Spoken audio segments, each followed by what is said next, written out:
गरीब आदमी को कर्ज की जरूरत पड़ गई, 1000 दिनार चाहिए। मैं कह चुका हूं कि दिरहम चांदी का होता था, दिनार सोने का। अब 1000 दिनार लेना है। तो जिस बंदे से उसने कहा, अगरचे वो नेक बंदा था, उसने कहा यार 1000 दिनार दे दो। तो कहने लगा कोई गवाह है तेरे पास? वो कहने लगा गरीबों का गवाह कौन होता है? हाँ एक गवाह है। कहा कौन? का मेरा रब, वो तेरे और मेरे बीच गवाह है। उसने कहा कोई कफील, अगर तू पैसे ना दे सके तो वो बाद में दे दे, या तुझे कुछ हो जाए तो वो दे दे। उसने कहा कफील भी मेरा अल्लाह ही है। मेरे पास अगर है तो रब करीम का नाम है, अगर एतमाद कर सकता है तो कर ले। बंदा नेक था, उसने कहा रब के नाम पे, रब की किफालत पे, अल्लाह को गवाह बना के मैं तैयार हूं तुझे 1000 देने को। उसने 1000 दिनार दे दिया। वक्त वापसी का तय हो गया। वो चला गया पैसे लेके।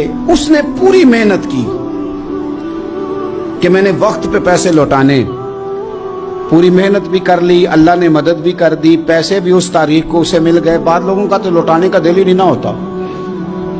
फरमाया हदीस पाक में कि तू लौटाने का इरादा कर, रब तेरी मदद भी फरमाएगा। लेकिन यहां बहुत सारे लोग कहते हैं खैर है, इरादा ही नहीं। तो फिर जिस तरह का बंदे का गुमान हो, रब भी उसी तरह का मामला फरमाता है।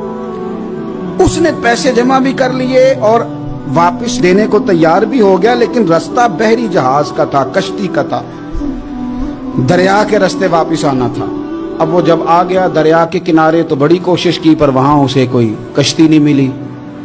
वक्त पे पैसे लौटाने हैं, सफर करना है, अब सवारी मुयस्सर नहीं है। सोच सोच के परेशान था कि मैंने तो अल्लाह के नाम पे लिए। अचानक दिल में एक तजवीज आई। उसने एक लकड़ी ली, लकड़ी को अंदर से खोला, 1000 दिनार उसमें भरा। बुखारी पढ़ रहा हूं, और साथ एक खत भी लिखा कि यार मैं पैसे पहुंचाना चाहता था पर मुझे कोई चीज नहीं मिली दरिया के उस पार आने, अल्लाह के नाम पर तेरी तरफ रवाना कर रहा हूं। और ये कह के वो लकड़ी दरिया में रख दी। वो लकड़ी डूब गई है, वापस आ गया। वो जिसने पैसे लेने थे वो ऐन मुकर्ररा वक्त पर दरिया किनारे आया।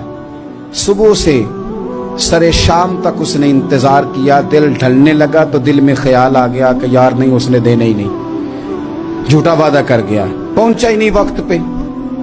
अब जब वापस लौटने लगा तो अचानक दरिया में एक लकड़ी तैरती हुई दिखाई दी।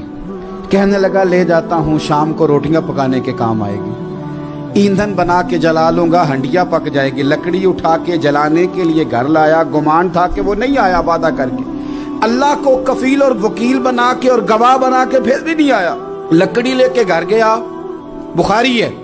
और जब उसको चीरा ना कि मैं इसकी आग जलाऊंगा, खोला तो अंदर से 1000 दिनार भी निकल आया, खत भी निकल आया। अब जरा समझना, उसके दिल में बात किसने डाली कि तू लकड़ी में पैसे डाल दे? अल्लाह ने। उस बंदे को मुकर्ररा वक्त पे किनारे भेजा किसने? लकड़ी सिर्फ उसी के हाथ आई तो ये बंदोबस्त किया किसने? अल्लाह ने। घर जाके चीरी तो पैसे बाहिफाजत उस तक पहुंचाए किसने? तो फिर हमें भी तवज्जो अल्लाह की जानिब भी करनी चाहिए। हमारे पे दिल की तवज्जो रब की तरफ ही होनी चाहिए ना। हमें इधर उधर जाने की, देखने की, बंदों पर गौर करने की जरूरत क्या है? वो पैसे पहुंच गए, ये वहां अपनी जगह पे परेशान था। इसने 1000 दिनार और जमा किया। फिर दोबारा एक दिन दरिया किनारे आया, कश्ती मिल गई, बैठ के अपने उस भाई के पास आया। कहने लगा देखना मुझ पर बदगुमान ना होना, पैसे उस तारीख को भी जमा कर लिए थे। दरिया पे आया था पर कश्ती नहीं मिली थी।